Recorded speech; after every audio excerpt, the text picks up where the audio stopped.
हम नाग पंचमी की तुम्हें भक्तों कथा सुनाते हैं, पावन कथा सुनाते हैं। नाग देव की पूजा करके इन्हें मनाते हैं, हम कथा सुनाते हैं।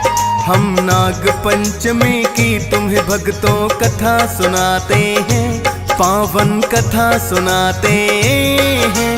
नाग देव की पूजा करके इन्हें मनाते हैं, हम कथा सुनाते हैं। जब नाग देव प्रसन्न हो, सुखी भक्तों का जीवन हो।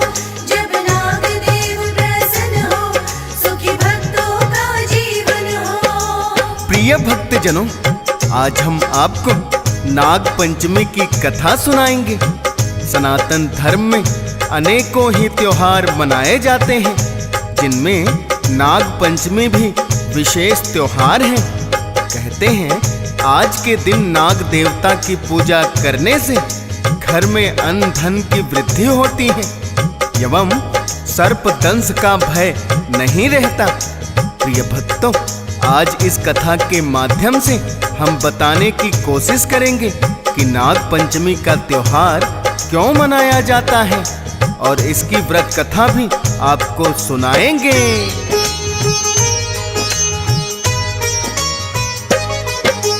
राजा दक्ष प्रजापति की थी 84 कन्याएं, जिनमें से 13 को है ऋषि कश्यप ब्याह खिलाए। अदिति दिति दनु काष्ठा है अरिष्ठा और सुरसा, यामिनी ताम्रा सुरभि पतांगी कद्रू और विनता। विनता और करदू के बीच की भक्तों कहानी है, नाग पंचमी के अवसर पे हमें सुनानी है। विनता गर्भ से अरुण गरुड़ 2 पुत्रों का जन्म हुआ, और करदू ने अनेकों ही नागों को जन्म दिया। वासुकी तक्षक कालकोट भी जिनमें आते हैं, पावन कथा सुनाते हैं। नाग देव की पूजा करके इन्हें मनाते हैं, हम कथा सुनाते हैं। जब नाग देव प्रसन्न हो, सुखी भक्तों का जीवन हो। जब नाग देव प्रसन्न हो, सुखी भक्तों का जीवन हो। प्रिय भक्तजनों, ऋषि कश्यप ब्रह्मा जी के मानस पुत्र मरीचि के विद्वान पुत्र थे, जो राजा दक्ष प्रजापति की 13 कन्याओं को ब्याह कर लाए थे। मुख्यतः इन्हीं कन्याओं से सृष्टि का विकास हुआ और ऋषि कश्यप सृष्टिकर्ता कहलाए। ऋषि कश्यप सप्त ऋषियों में प्रमुख माने जाते हैं। इन सप्त ऋषियों के नाम हैं वशिष्ठ, कश्यप, अत्रि, जमदग्नि, गौतम, विश्वामित्र और भरद्वाज। प्रिय भक्तों, जिस प्रकार दिति गर्भ से दैत्य, आदिति गर्भ से देवता उत्पन्न हुए, इसी प्रकार विनता गर्भ से 2 पुत्र अरुण जो सूर्य देव के सारथी बने, एवं गरुड़ जो विष्णु जी के वाहन बने, और कद्रु गर्भ से बहुत से नागों की उत्पत्ति हुई, जिनमें प्रमुख 8 नाग थे: शेष, वासुकी, तक्षक, कारकोट, पद्म, महापद्म, शंख और कुलिक। प्रिय भक्तों, एक दिन विनता और करदू ने उच्चे श्रवा घोड़े को देखा, जो कि सागर मंथन के 14 रत्नों में एक है।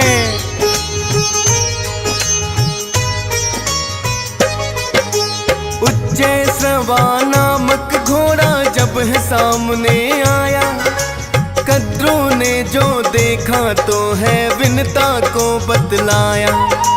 रंग तो है श्वेत घोड़े का, पूंछ है इसकी काली।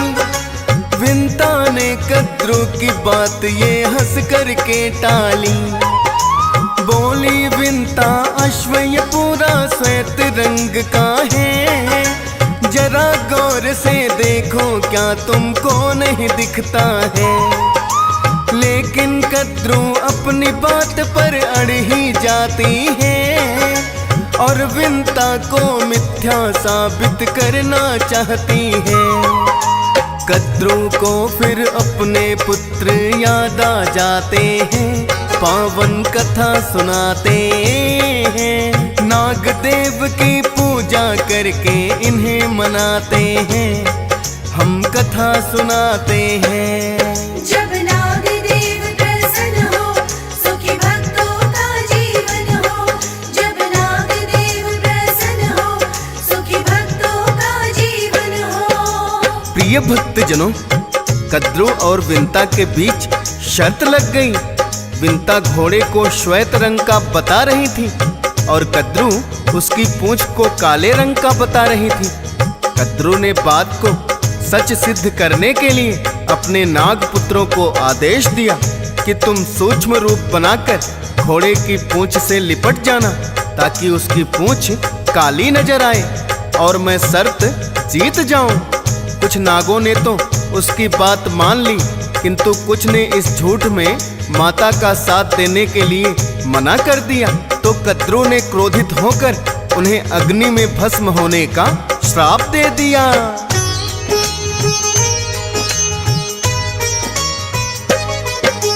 माता ने जो श्राप दिया था सच तो होना था, जिसमें भस्म ये होंगे सारे यज्ञ वो होना था। राजा परीक्षित की मृत्यु हुई सर्प दंश के कारण, जानते हुए कर ना सके थे इसका कोई निवारण।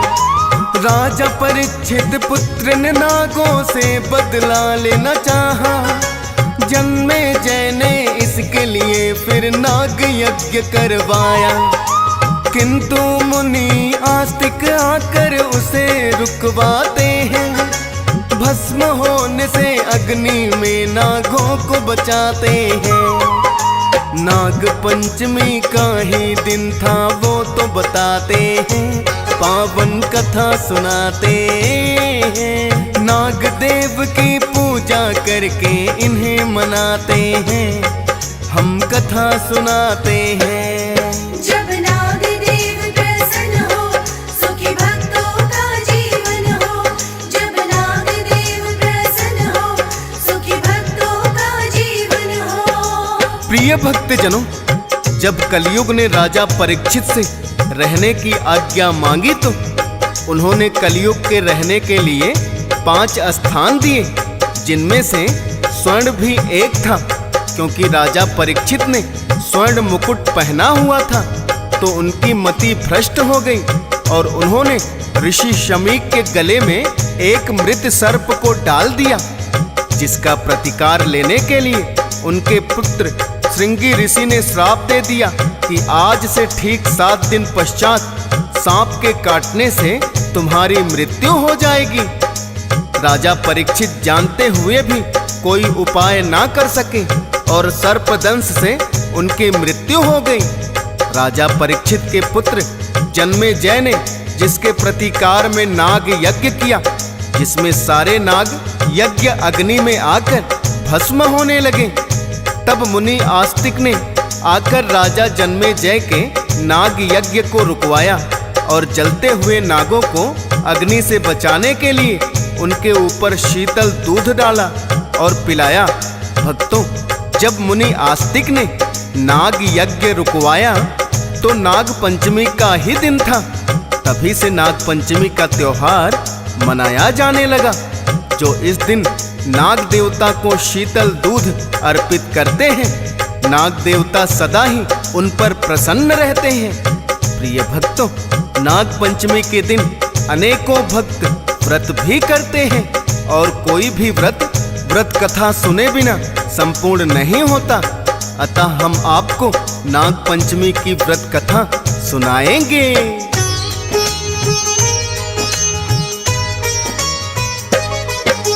किसी नगर में रहता था एक सेठ बड़ा साहूकार, सब खुशियों से भरा हुआ था उसका तो घर बार। 7 पुत्र थे सेठ के घर में, 7 ही बहुएं हैं। 7 पुत्र और बहुएं मिलजुल करके रहते हैं।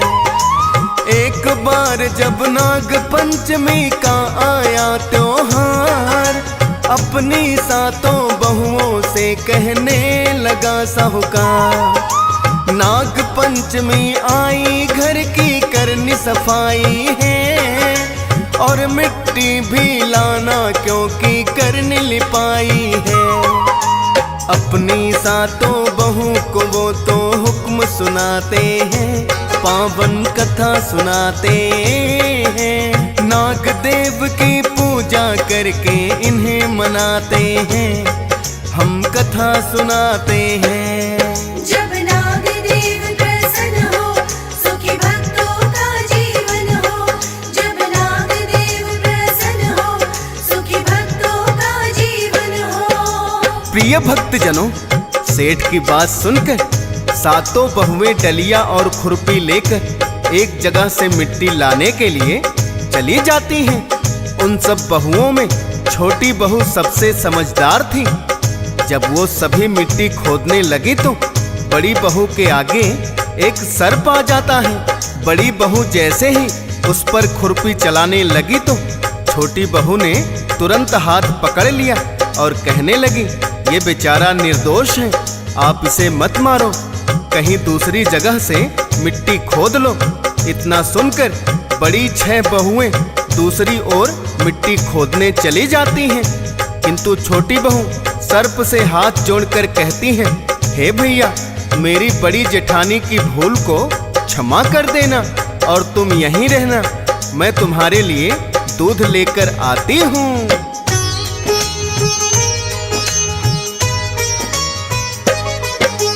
छोटी बहू ने बड़ी जेठानी से है उसे बचाया, क्योंकि उसका भाई नहीं था सर्प को भाई बनाया। मिट्टी लेकर सातों ही बहुएं फिर तो चली गई हैं, और घर के कामों में जाकर व्यस्त हो गई हैं। छोटी बहू ने तो उस सर्प को भाई माना है, भूल गई ले जाकर उसको दूध पिलाना है। अगले दिन जब छोटी बहू को याद बात आई, कच्चा दूध उस सर्प की खातिर लेकर है आई। किंतु नाग देव उस पर क्रोधित हो जाते हैं, पावन कथा सुनाते हैं। नाग देव की पूजा करके इन्हें मनाते हैं, हम कथा सुनाते हैं। जब नाग देव प्रसन्न हो, सुखी भक्तों का जीवन हो। जब नाग देव प्रसन्न हो, सुखी भक्तों का जीवन हो। प्रिय भक्तजनों, छोटी बहू से क्रोधित होकर वो सर्प कहने लगा, तुमने मुझे यहीं रुकने के लिए कहा और कल से मैं तुम्हारी प्रतीक्षा कर रहा हूँ। तब छोटी बहू हाथ जोड़ते हुए बोली, भैया मुझे क्षमा कर दो, मैं घर के कामों में व्यस्त होने के कारण आपके लिए दूध लाना भूल गई। छोटी बहू की बात सुनकर सर्प कहने लगा, क्योंकि तुमने मुझे भैया कहा है, इसलिए अपनी छोटी बहन समझकर तुम्हें क्षमा कर रहा हूँ। फिर सर्प ने छोटी बहू का लाया हुआ दूध ग्रहण किया।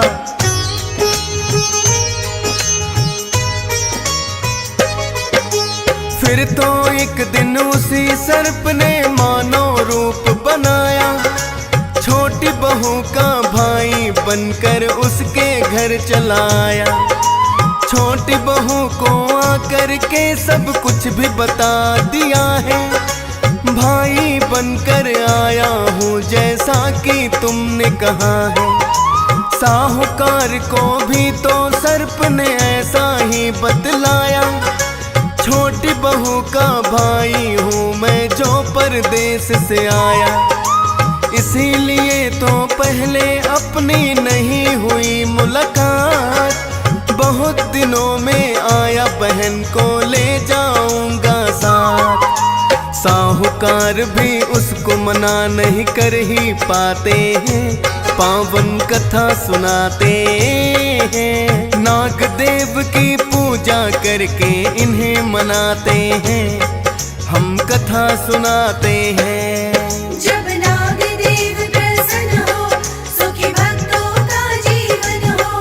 जब नाग देव प्रसन्न हो, सुखी भक्तों का जीवन हो। प्रिय भक्तजनों, सर्प जो कि मनुष्य बनकर अपनी बहन के घर में आया था, उसने साहूकार और अपनी बहन की जेठानियों को बताया कि मैं इसका छोटा भाई हूँ, जो कि बहुत दिनों से परदेश में रहता था और मैं कुछ दिनों के लिए अपनी बहन को घर ले जाने के लिए आया हूँ। तो साहूकार ने खुशी खुशी छोटी बहू को उसके भाई के साथ भेज दिया।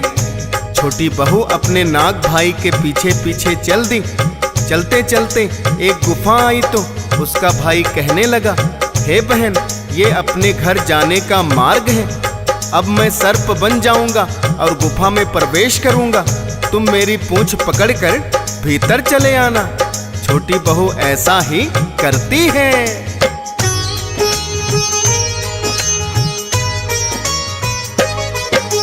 अपने भाई के साथ वो तो नागलोक में आई। नागलोक की शोभा देखकर बड़ी ही हर्षाई।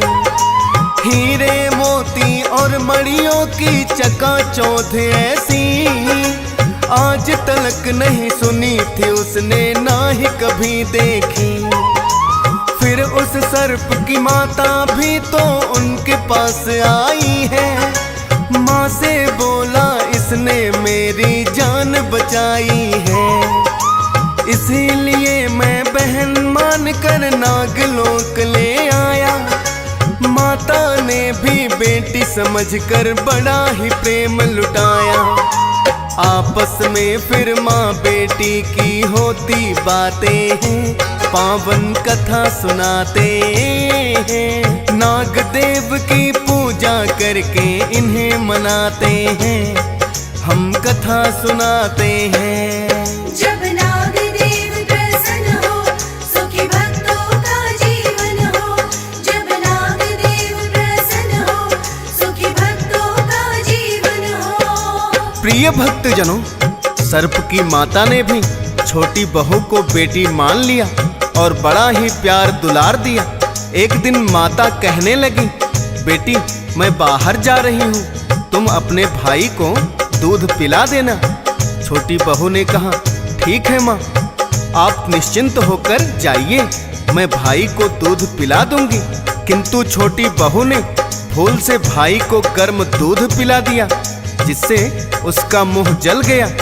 जब माता आई और अपने बेटे का जला हुआ मुंह देखा तो छोटी बहू पर क्रोध करने लगी।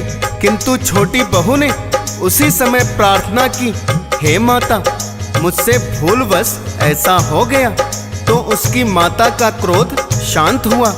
कुछ दिन नागलोक रहने के पश्चात छोटी बहू ने वापस जाने की इच्छा जताई।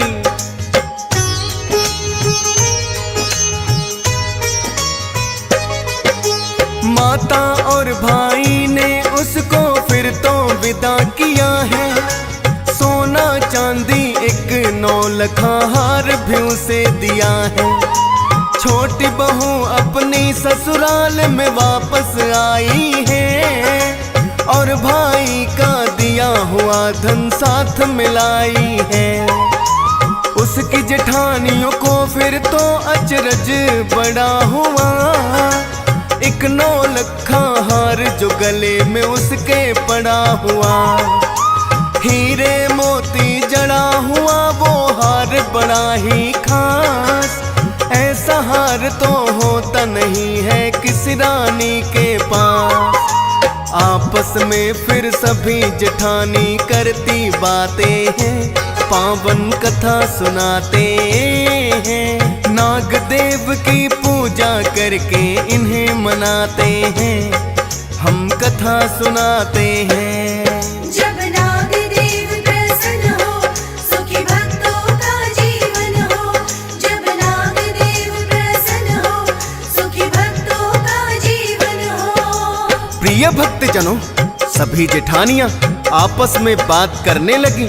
कि इसका भाई तो बहुत धनवान है, न जाने परदेश से कितना धन कमा कर लाया है, जो अपनी बहन को इतना सारा धन दिया है। और छोटी बहू ने जो हार पहना था, वैसा हार तो उसकी जेठानियों ने कभी सपने में भी नहीं देखा। जब छोटी बहू हार पहनकर चलती थी तो उसके रूप में 4 चांद लग जाते थे। धीरे धीरे उसके हार के चर्चे होने लगे और बात राजा और रानी तक भी पहुंच गई। रानी राजा से कहने लगी, साहूकार की छोटी बहू का हार मुझे किसी भी कीमत पर चाहिए।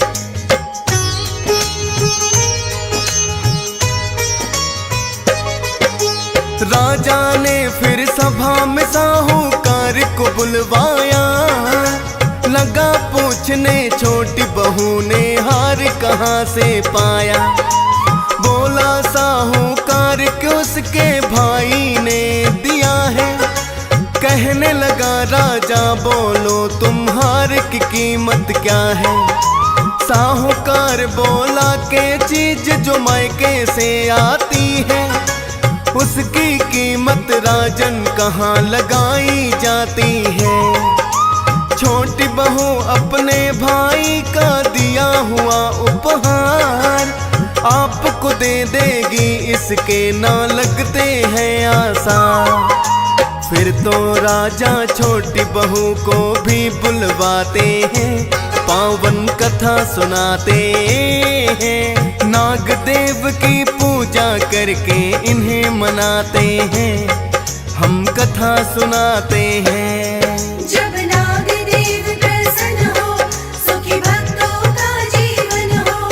जब नाग देव प्रसन्न हो, सुखी भक्तों का जीवन हो। प्रिय भक्तजनों, राजा ने छोटी बहू को भी सभा में बुला लिया और कहने लगा, तुमने जो हार पहना है उसे रानी पहनना चाहती हैं। मैं तुम्हें इसके बदले में बहुत से हीरे मोती और सोना चांदी दूंगा, किंतु वो हार अपनी रानी के लिए मुझे चाहिए। छोटी बहू हार देने के लिए मना कर देती हैं। तो राजा कहते हैं, यदि तुमने मेरी आज्ञा का पालन नहीं किया तो तुम्हारे सारे परिवार को कारावास में डाल दूंगा। छोटी बहू को मजबूरीवश राजा को हार देना ही पड़ता है।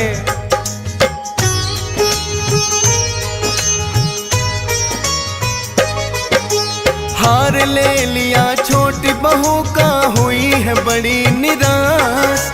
और कोई परचारा नहीं था छोटी बहू के पास। राजा हार लेकर महल में शाम को जब आया, रानी से कहने लगा, मैंने हार वो मंगवाया। देखो इसे पहन कर कैसा तुम पर जचता है। हार बड़ा ही सुंदर है, अनमोल ये लगता है। राजा ने रानी को फिर तो हार दे दिया है। रानी ने भी अपने गले में उसको पहन लिया है। हीरे मोती सर्प नजर पर उसको आते हैं, पावन कथा सुनाते हैं। नाग देव की पूजा करके इन्हें मनाते हैं, हम कथा सुनाते हैं। जब नाग देव प्रसन्न हो, सुखी भक्तों का जीवन हो। जब नाग देव प्रसन्न हो, सुखी भक्तों का जीवन हो। प्रिय भक्तजनों, जैसे ही रानी ने हार को अपने गले में डाला, हीरे मोतियों की जगह सर्प बन गए और रानी की चीख निकल गई। राजा ने सोचा, ये कैसा जादुई हार है। उसने तुरंत ही साहूकार और छोटी बहू को बुलाया और छोटी बहू को आदेश दिया कि यह हार पहन कर दिखाओ। छोटी बहू ने हार पहना तो वही हीरे मोती जड़ा हुआ नौलखा हार दिखाई दिया। रानी ने तुरंत उसके गले से उतार कर जब स्वयं पहना तो फिर से सर्प बन गए।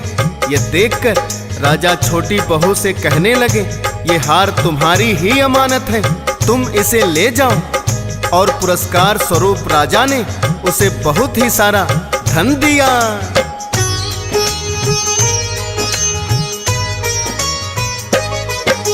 छोटी बहू को दिए राजा ने अनेकों ही उपहार। लौट के घर में आ गए हैं फिर बहू और साहूकार। नाग पंचमी के दिन सर्प को क्योंकि दूध पिलाया, इसीलिए तो छोटी बहू ने इतना धन है पाया। नाग पंचमी व्रत की भक्तों पावन कथा यही है। पूजा पाठ के बाद अवश्य ही जाती सुनी पढ़ी है। DS पाल ने कर दिया भक्तों कथा का वर्णन। श्रद्धा भाव से सुनते जिसको हंस राज रल्हन। फौज सुरेश को और लिखने के लिए बताते हैं, पावन कथा सुनाते हैं। नाग देव की पूजा करके इन्हें मनाते हैं, हम कथा सुनाते हैं।